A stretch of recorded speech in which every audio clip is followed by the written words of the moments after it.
대전에서 있었던 일인데요. 귀가하는 여성을 뒤쫓아가서 집 안까지 침입한 20대 남성이 있었습니다. 범행을 저지른 뒤 40일이 넘어서 이제 붙잡혔는데 교수님, 뭐 비슷한 사건이 예전에도 있었던 것 같은데 이번 사건 먼저 좀 설명을 해주시죠. 네.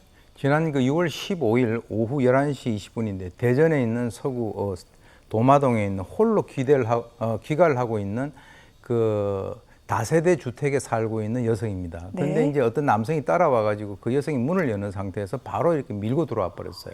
그러니까 이 여성이 고함을 지르니까 네. 바로 도주를 했는데 CCTV를 확인해 보니까 약 15분 동안 뒤따라온 것으로 나타났습니다. 그런데 실제로 이제 그 경찰은 팀을 구성을 해가지고 추적을 쭉 했었는데 나중에 이제 별다른 그 어떤 진전이 없으니까 40일 만에 지난 27일 날 공개 수배로 전환을 했는데 바로 이제 하루 만에 그 체포가 됐거든요. 그래서 이제 이 경찰에서는 시민의 결정적인 제보가 이 사람을 검거하는데 굉장한 도움을 줬다 이렇게 얘기를 하는데 지금 현재 범행 동기라든가 여죄를 추궁 중에 있습니다. 그렇군요. 자, 그런데 시청자 여러분, 피해자 입장에서는 이 같은 범인이 40일 넘게 붙잡히지 않았다면 얼마나 무서웠을까요? 그런데 공개 수배 하루 만에 잡혔습니다. 그래서 경찰이 부실 수사한 것이 아니냐 이런 얘기가 나오고 있는데 어떻게 봐야 될까요?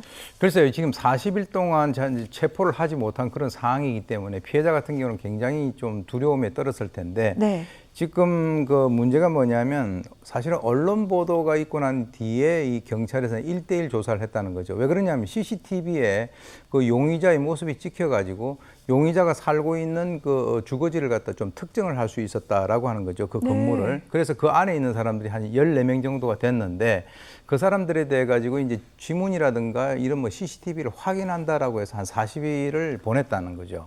그러니까 이제 나중에 그 언론 보도가 되니까 해당되는 경찰서장이 지시를 해가지고 해당 건물에 사는 사람들 1대1로 전부 다 면담을 해라. 이렇게 해서 바로 체포를 했단 말이죠. 그렇다면 40일까지 끌지 않고 충분히 빨리 그 검거를 할 수 있지 않았냐라고 하는데 경찰의 입장에서는 실제로 뭐 어떤 이 쪽지문이었고 또 이것을 CCTV를 확인했는데 정확히 특정을 할 수 없어가지고 좀 약간 기다리고 있는 그런 상황이었다라고 얘기를 하는데 결과적으로는 사회적으로 이슈가 되고 난 이후에 네. 바로 하루 만에 경찰이 범인을 검거했다라고 하는 것은 좀 이런 측면에서는 경찰의 대응이 좀 늦장이 아닌가 이런 생각이 듭니다. 알겠습니다.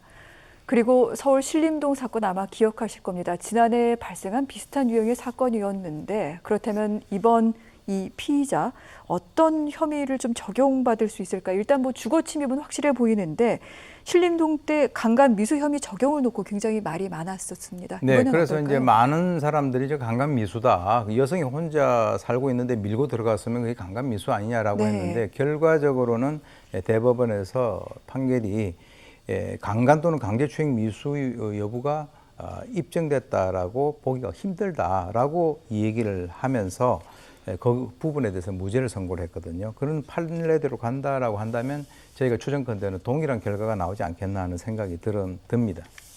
교수님, 이런 사람들 왜 따라 들어갔을지 생각해 보면 사실은 좀 명약 관화한 거 아닙니까? 예, 명약 관화죠. 그런데 이제 이 법에서는 네.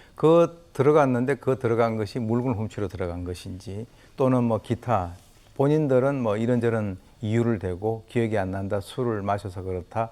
나는 사실 뭐 그 사람하고 좀 가까이 지내보려고 그랬다. 여러 가지 이유를 대기 때문에 네. 그런 결과가 되는 것 같습니다. 알겠습니다.